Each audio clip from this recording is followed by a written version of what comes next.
to Table Talk with Toddy, a podcast for millennials designed to motivate, inspire, and educate you on what it really takes to live a real life on purpose. This isn't your typical podcast. You can count on me to keep it real, funky, and relatable here on Table Talk with Toddy.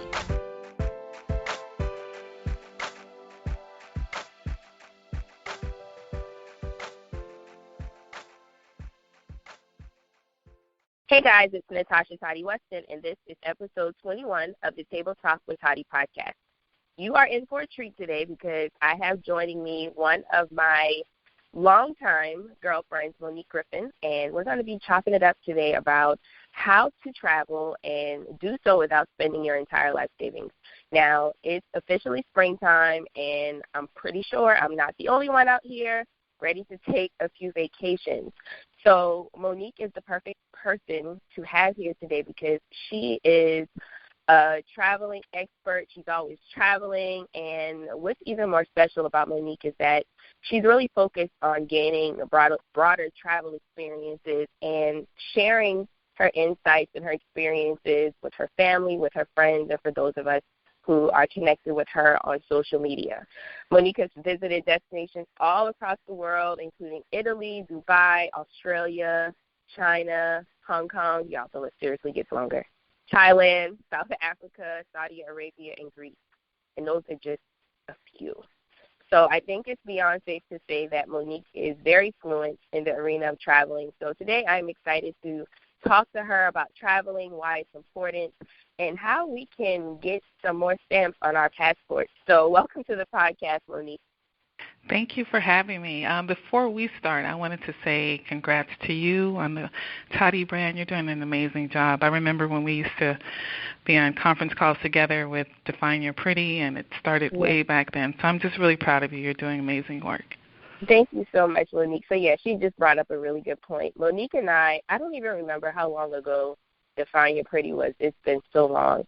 But Monique and I met virtually through an internship with Monique and Keita from the Teal Show, their publicist, and that's kind of how we connected. That is how we connected, and we've been connected ever since then. And, you know, to go back off of what you said, you've definitely inspired me in so many ways, and I'm just thankful that we've been able to stay connected for so long. I agree. Thank you.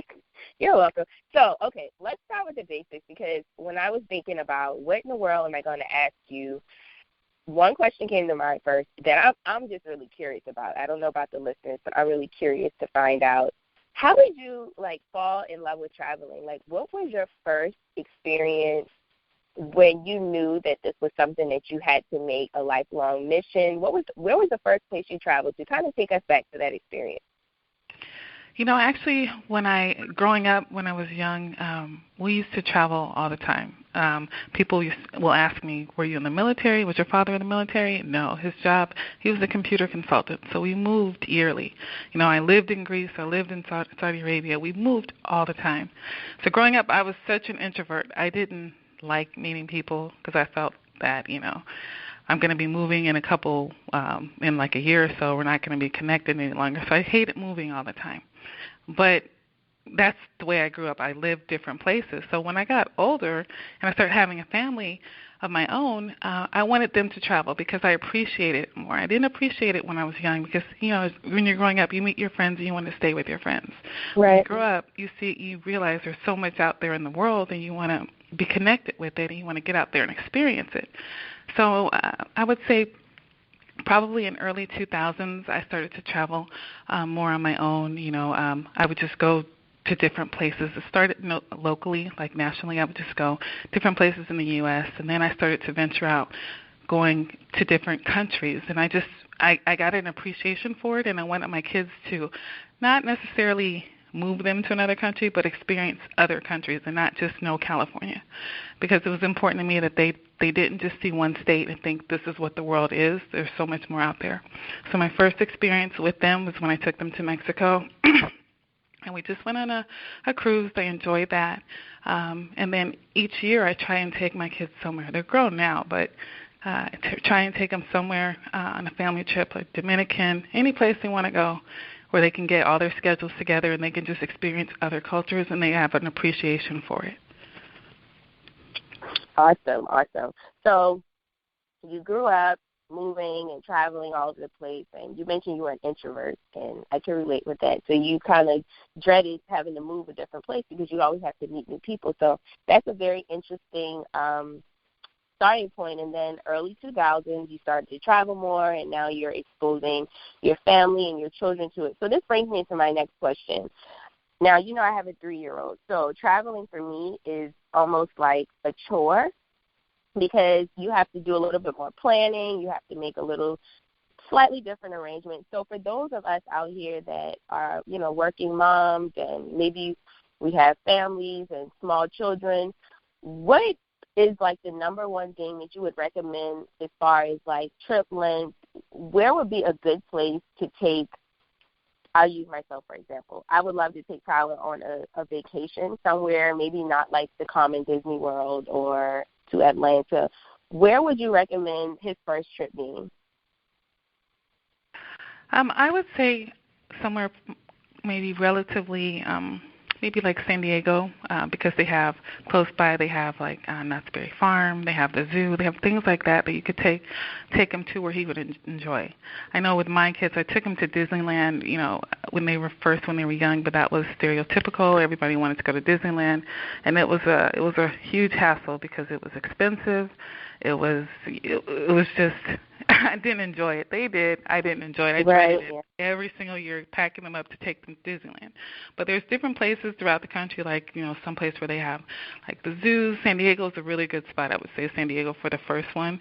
Disneyland maybe once or twice, but then they outgrow that. And then maybe cruises are really, really enjoyable for kids because they have, if you take a cruise, they have a section on the cruise specifically for kids where they have people watching them, they have games, they have food, they have prizes, everything for them. So cruises, the kids enjoy as well. It's like a kids center on the cruise, so you can have your time if you get off the ship. I didn't leave my kids on the ship when I got off, but that's an option as well, where you can go and explore, and then they have them on the ship with people that are tending to the children. But a cruise will also be nice. Carnival is great. Carnival is great for children because it's a family cruise. Right, absolutely. So, yeah, I have checked into cruises, and that's probably, like, the thing that I'll go with first. Like you said, you probably get more activities versus traveling to a city, and then you have to find things to do. So, good advice. Now, I have a question, and this is something that is for as long as I've been following you, I was not clear on. So I want to ask you, like, right now. So you are very good with coordinating vacations and trips. I see you and your girlfriend, y'all take these fabulous girl trips all the time, and you just seem to be really good with coordinating, getting dates, and getting everybody, you know, together to go on vacation. So is this your business, or do you simply just enjoy doing this as a hobby? No, actually, I just do it as a hobby.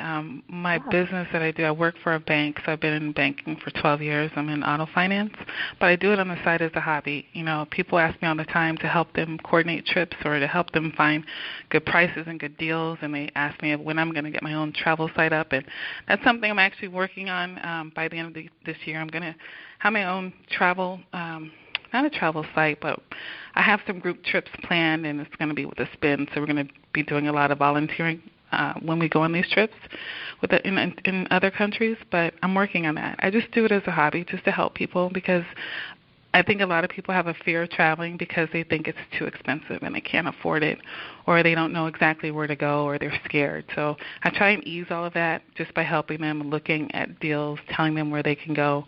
I'll post all my pictures and things when I travel on social media to see, hey, you know, I'm here. I've gone here. It's safe. It's fine. You know, these are all the things that you can do. I try not to make my trips just about me lounging on the beach, and, you know, I try and make them informational. But I do help people in that realm. Awesome. That is really special. You don't hear too many people doing it just for a hobby. So that's really, really special, Monique. So I know you said you're working on maybe turning it into a business. So I see your Facebook page. To me, your Facebook page kind of signifies like a blog, like in real time. And that's what I really appreciate about it. So have you ever considered maybe turning it into like a blog or a vlog and sharing your experiences that way? I thought about doing a blog. I maybe would start a separate one because I know when we're going to South Africa in September, and what I wanted to do is pretty much blog that experience and have videos and have live feed, where we're out there with the locals and things like that. So we're looking at, I have a partner that I'm working with. Her name is Ashley. You might have seen her on my page, but we're working on that project getting started and having that up and going by September. But I would love to do that, to blog. Perfect. Yeah. Perfect. Good yeah, discussion. I would really appreciate that. Like, that would be, and I'm sure I'm not the only one that, like, hawks your page and lives through your traveling experiences. So I remember one time I traveled, and it was the trip was really well, but the person that I traveled with, it ended up turning into, like, a nightmare. So I know myself and several of my listeners have probably had that experience once or maybe a few times in their lives. And I can recall a post that you shared, I think it was from Tiffany Travels or something along those lines, about travel squads and how important it is to know who you're traveling with because it can really make or break the experience. So what are a few signs to look for that would point you in the direction of a good travel buddy versus a bad one? And can you tell us about maybe one experience that you've had that maybe stands out to you? Well, for me, signs of a good travel buddy are someone that not everyone's organized. So, like, when it comes to traveling, they'll leave that to me to organize the trip, and I don't mind doing that. That's what I like to do. When I travel with my group of friends, we all have our strengths. So I'll travel with some people, and photography is their thing. Like, they'll capture the best photos while we're out, and so I don't have to worry about that. I have someone who, will do a lot of research on different locations we should go to eat and things like that. So there's certain things that each of us do that make the trip work. I know in the past when we've had new people that come and travel with us, it's always important that whoever's invited them, that they know that person, that they basically, hey, I can vouch for this person. I've traveled with them before, or, we've had a conversation, so they're going to bring some value to the trip. It's not someone who's going to be like you see on a reality talk show who's bringing drama to the trip. Yes. We don't do that. I've been blessed that everyone I've traveled with, we're a good group of people, and we bring positivity, and we can add something, but there's no drama in the trip. So anyone that I think is even potential drama, I don't invite them and none of us do. We don't invite those people with us. It's just because it saves hassle, and it saves a lot of time. People are going to experience and have a great time on a vacation, and not to sit up there and have those petty conversations and things like that. We don't associate with that. So it's important to just know who you're connected with and who your friends are connected with, and just trust their judgment. And I've been blessed. I haven't had any trips where I've had anyone on the trip that's been bringing negativity or negative energy, because I think our circle of friends, we don't connect with that. So that's been a blessing. Yes, yeah. That's definitely a blessing. So to the part where I think we're all wondering and curious about, you seem to always plan trips that you budget very well, you plan way ahead of time, and you do it smart. And whenever the majority of my listeners, I know whenever they think about traveling, money is always obviously like the top reason why a lot of people don't travel as often as they should. So can you give us just a few tips on how to plan smart when, especially traveling abroad to other countries? Can you give us a few tips on what we should do to start planning for our dream vacation, and some tips that maybe you use when you're coordinating trips? Well, honestly, I think sometimes people fall back on the excuse that they don't have money for travel. And I think anyone who wants to travel has money. They just haven't figured out how to save or budget for it. Because, when Beyonce's concert tickets drop, or when they need to get their hair done, or when they want to go buy a purse, they come up with the $500. Right. right? Yeah. But when it comes to a trip, that could cost less than $1,000, you can spend a week somewhere that you've always wanted to go. People fall back on, I don't have the money for that. So typically when I plan a trip, I plan it at least, I want to say 7 to 9 months out. So I'm already looking into next year where I want to go, and I'll start looking at prices, and I'll start looking at destinations, season, things like that. And typically when I plan a trip, I put a deposit of $200 to $300 down.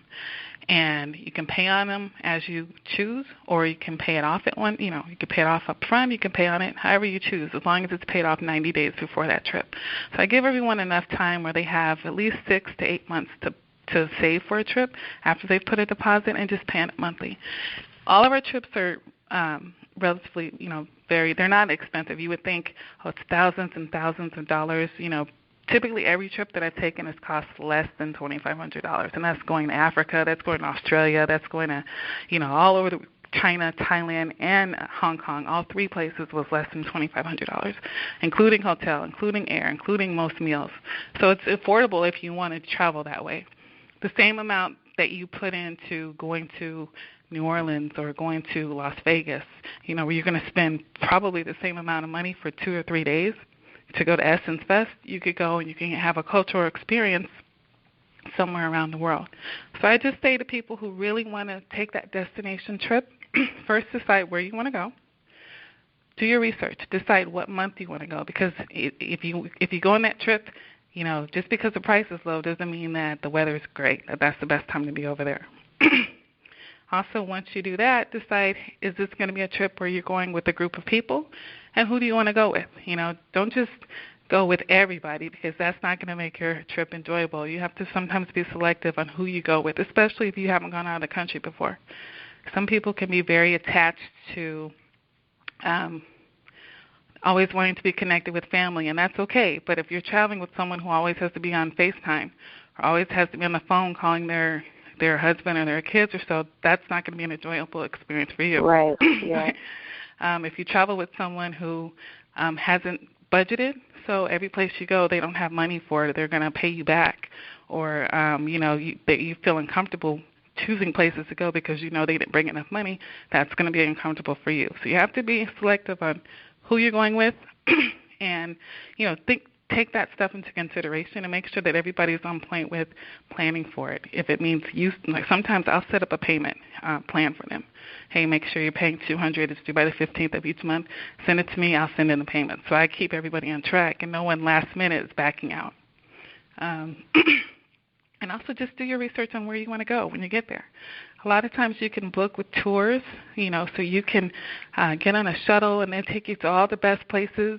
So there are a lot of companies that do that, and it's cheaper to book it that way than to try to do it everything on your own, where you're trying to jump in taxis and try and find your way all over the place.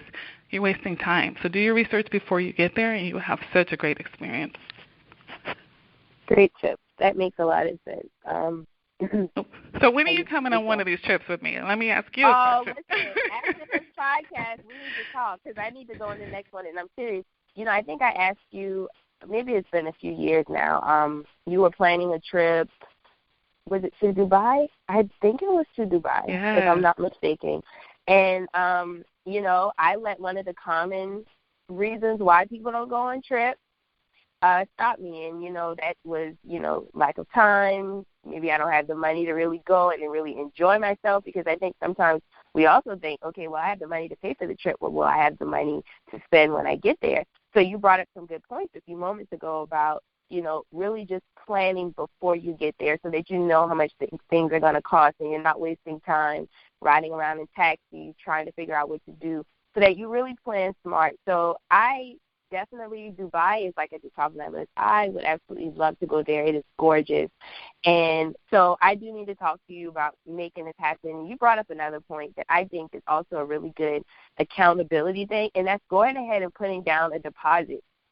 Because most of us, once we put down a deposit, we're going to go, because in most cases that's money we can't get back. And, I think that's one of those good things to do. So you brought up something else that I want to kind of go back to. You said cultural experiences are important.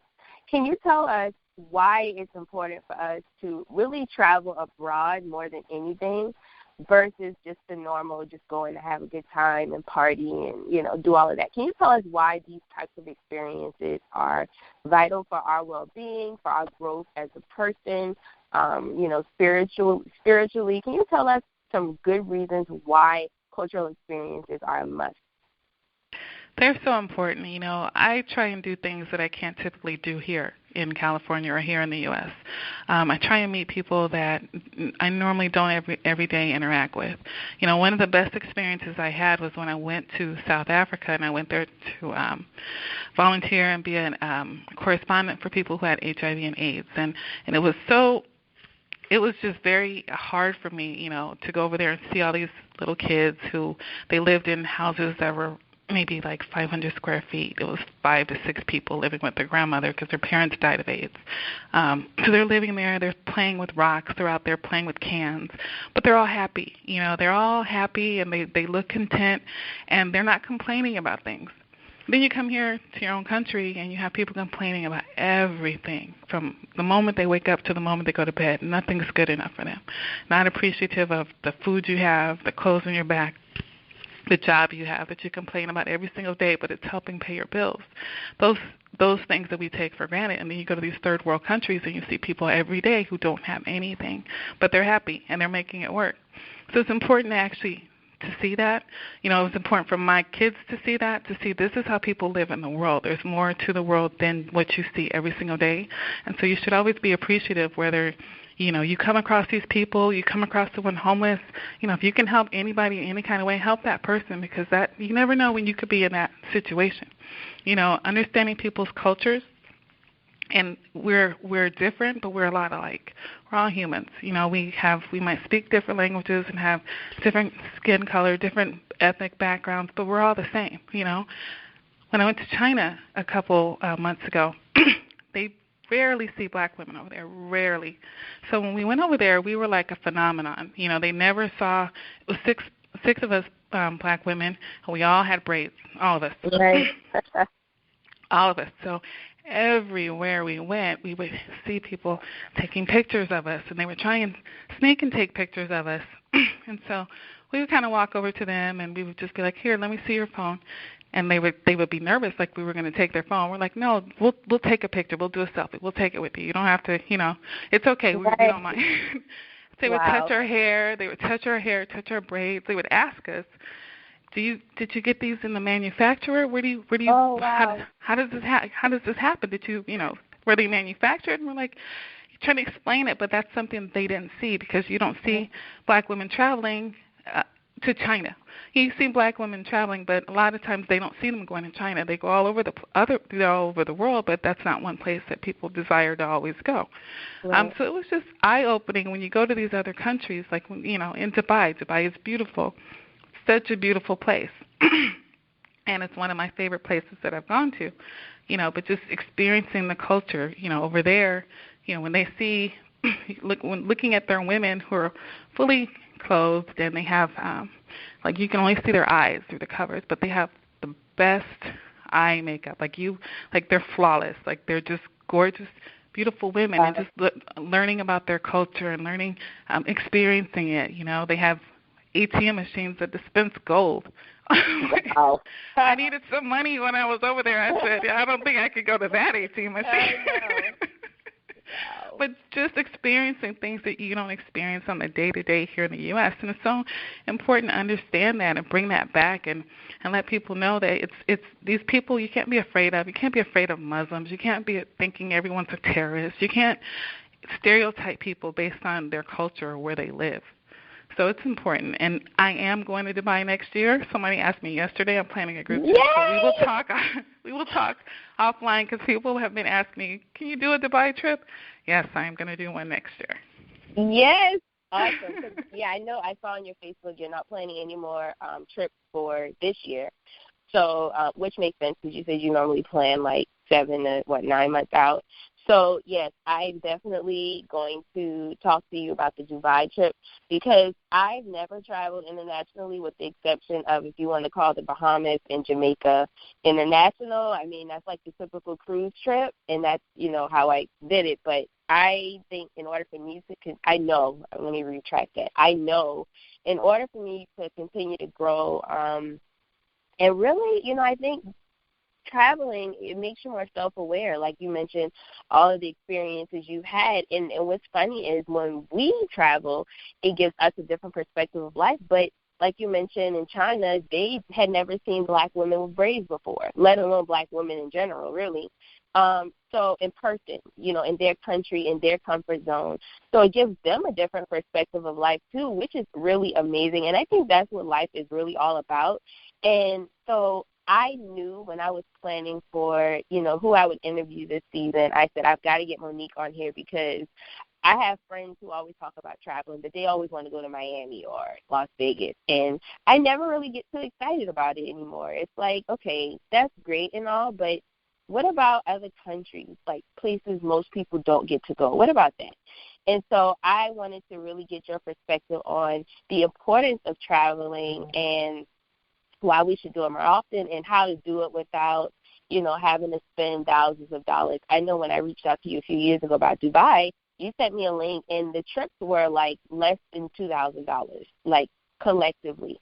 So I know firsthand it's not as expensive as most people think it is. So, thank you so much for hanging out with me and giving us some insight into how you plan such amazing vacations and trips and why we should do it more often. So can you tell us how we can contact you about this Dubai trip next year and about any of your upcoming travel excursions? And when you do get your blog or your travel business started up, can you tell us how we can reach you and stay connected?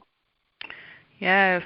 So anyone who's looking to travel, especially internationally, or, if you haven't gone on a trip and you're thinking, hey, I'd love to do this with a group, I will be doing at least 2 to 3 group trips next year. I know that one is Dubai. We're looking at possibly Africa, and then I'm not sure the third one is we're looking at Brazil. So I will be posting the dates for that, and anyone who's interested, it's as simple as do a deposit. We'll help with the payment plan, but everything will be affordable. So anything, the amount that you spend in Miami or in Vegas or any of those places, you can get such a better experience going internationally. If you don't have a passport and you want to come on these trips, you want to start applying for your passport. That's going to be number one. Get a passport because you're going to fill it up with stamps. I'm always traveling somewhere. Even if you want to book your own trip, you need help finding some great deals, you can reach out to me. I can give you my email address where you can email me at Griffin, Griffin, .Monique@sbcglobal.net, or just give me a call. My number is 707-803-3870. So I'm always available to help anyone. Like I said, Natasha's coming with me to Dubai, so anybody else who wants to join us. We will be in Dubai. It will be the best experience. And then once you go international, you're not even going to look to go on a national vacation anymore. There's nothing like it. Right. It's like going Apple. Once you go iPhone, some people say you can't go back to Android. It's kind of, I think, the same feeling, you guys. So, exactly. Thank you so much, Monique. I am so excited about this episode because I know that it will be very beneficial to a lot of us out here trying to add some stamps on our passport. And so, like she mentioned, if you guys want to join us in Dubai next year, reach out to her. She shared her email address and her telephone number. And if you're on my email list, I will also make sure to make note of that when this episode goes live. So special thanks to everybody who tunes in every week and who are leaving amazing reviews on iTunes. Just a couple of days ago, we are now officially a 5-star podcast. So give yourselves a hand clap, and I just want to express my gratitude. I'm super thankful to each of you for helping to make my dream come true with this podcast. So remember to subscribe, leave a review. You can also text Tabletop to 31996. to become a Table Talk with Toddy Insider. And until next time, guys, have an amazing week, and I will talk to you in episode 22. This episode is brought to you by themotivationmaven.com, your one-stop shop for all things motivation. To learn more about advertising on Table Talk with Toddy, email info@thetoddybrand.com.